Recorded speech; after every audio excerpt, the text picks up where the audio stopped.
11টা বাজে।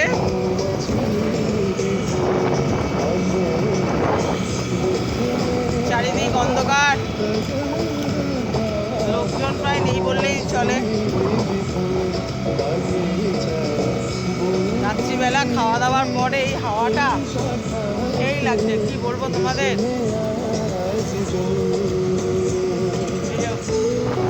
Medical college,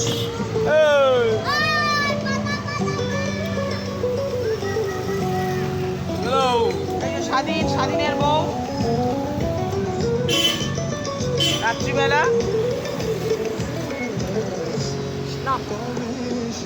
মাথা চুলকাচ্ছে কেন রে? কি হলো? নামছি কেন? এমনি নামছিস কেন? এমনি নামলাম, তাহলে ঠিক করে বসবো। তুই স্লিপ খাচ্ছিস। চলো টাটা। এতটা এটা গঙ্গা ধরে দাঁড়িয়ে। চলো টাটা।